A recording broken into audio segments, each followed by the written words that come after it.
Oh my god. I'd leave you guys alone for a solid 36 hours, and then you guys have a public meltdown on Reddit. Tisk, tisk, tisk.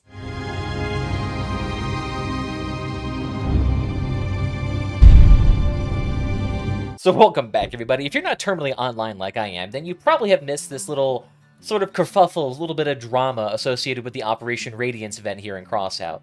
Now, if you don't know, once the Polar Light released and they had a little bit of time, they started actually releasing this Operation Radiance mode in which you can go ahead, participate in this exotic battle in which you're essentially trying to escape from an infected horde and survive and reach the end of the point. Very difficult to actually win with a nearly 100% win rate as the Ravagers and a 0% win rate for Survivors, unless you are in one of those lucky, very experienced groups. But with the season actually finally coming into a close here, there's a bit of an issue with regards to the rewards. So if you don't know, every day there should have been 2 new challenges associated with this Operation Radiance, and theoretically that would have gotten you all the way to level I have no idea, allowing you to get some actual irises here, because at the very end of this tree, you get an quote-unquote infinite repeatable reward of irises for every level beyond 35. And theoretically, you can use these irises here to make millers and arguments, which then can be used to craft Omaris, Destructors, and Kami cabins here. So theoretically, if you were being a good boy and girl and you managed to get all of these nice level deadly challenges up there, you might have gotten some of these epic or legendary parts for yourself. And there are some people who came in with that in mind, thinking, okay, well, based on my calculations, blah, blah, blah, and typing it all out, I could get this theoretical maximum level, allowing me to get these nice lovely Omari parts without having to purchase anything additional beyond my battle pass. However, the issue is that because of the way these challenges were issued out, instead of being every 24 hours, it was every 20 hours. So by the end of this, Omari or Operation Radiance event, all of a sudden people were starting to realize, oh no, I don't have any more challenges here, and I don't have enough to actually craft that nice, lovely hardware part here. So how do I fix this here? Well, they do offer a way to actually purchase levels, like this Operation Battle Pass level increase by 1. This will actually give you additional levels. So that's one way you could do it. Or in the case of a lot of people, you just straight up have to buy these existing Miller parts here to make this Omamari. And for a lot of people, because you couldn't get that without having to pay, that kind of made it seem more like a scam, that they were being deceptive, that they were being dishonest about the actual true value of this quote-unquote battle pass. In fact, a lot of people on Reddit, and a lot of people on the forums too, are complaining they've been redoing the math on the previous seasons here to try to see what the actual levels are here, or people are just saying, hey, straight up, don't buy these actual battle passes anymore. Same thing on their forums too, they have a bunch of people complaining about it as well, calling it even an outright scam, which a bit hyperbolic, if you ask me. And because of all of this, they actually had to release a sort of, post here going over, hey, sorry, we didn't mean it to actually look like you got skipped here. There actually is a finite amount of challenges here that are actually overall dished out, giving you a theoretical maximum limit. There is no actual infinite amount of challenges here. And because of the way that they were dished out being a little bit faster than usual, it actually gave you some days in which there were no more challenges to be given out. So because of that, they're going to try to be a bit more forthcoming about that in the future here, which a lot of people did not really seem to be very enthralled about it, because they're like, I wasn't able to get my Omamari here.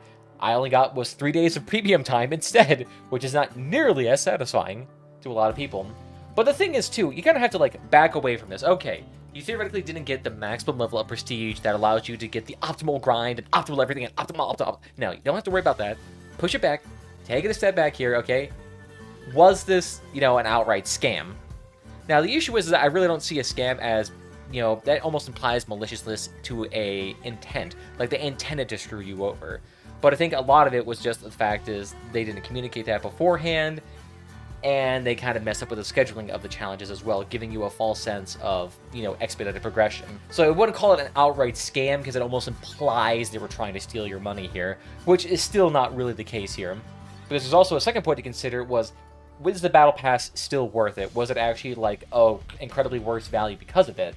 So I kind of wanted to do some rough-ish math with the actual parts that you could easily sell.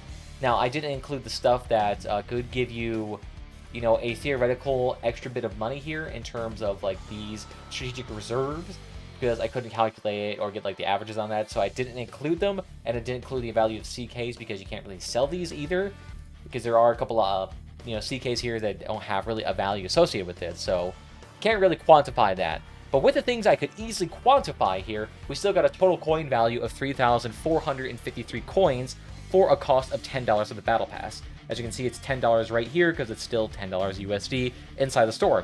So with that, that gives you an overall cost of coins per dollar of 345.3-ish. Now, this may fluctuate depending on the price and sale price of all these items, which may go up or down depending on demand. Still, though, a coin to dollar ratio of 345 is absolutely fantastic. 345 coins per dollar. Now, we got to bring that into context here. Is that a good value when compared to something like the packs here that most of you probably get most of your coins from?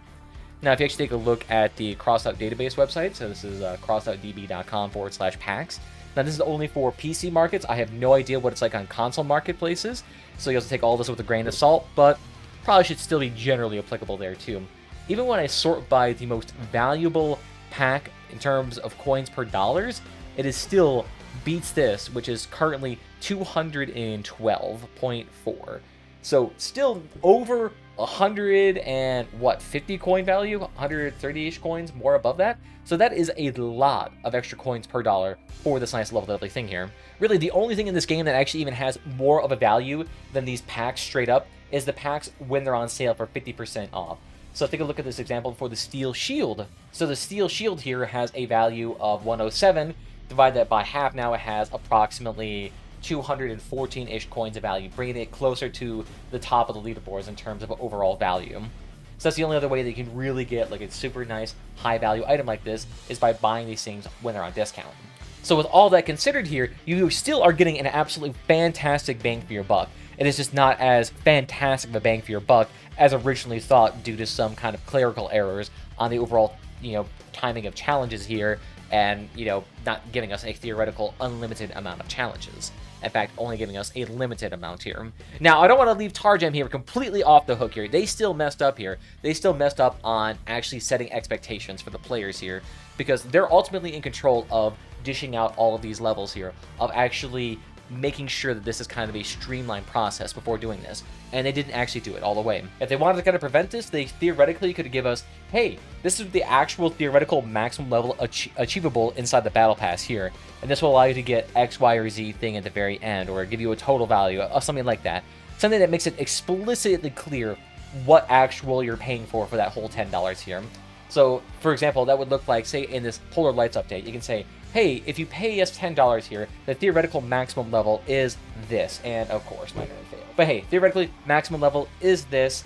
If you play every single day, do all of the daily challenges, do all the weekly challenges, do all the additional challenges on top of that. So they just give that upright up front and actually telling us like that. That will probably stave off a lot of this criticism here of making it seem like, oh, hey, you actually just undercutted the value of this Battle Pass. Now, I should also preface this, though, to saying that this is really, overall, a kind of minor issue, to be fair, because the thing is, most of you are probably not going to be sitting here and grinding out the Battle Pass to that absolute nth degree, doing it every single day, getting to the absolute maximum level. Very, very, very few people here are actually doing it here, and very few of them are actually relying on that value.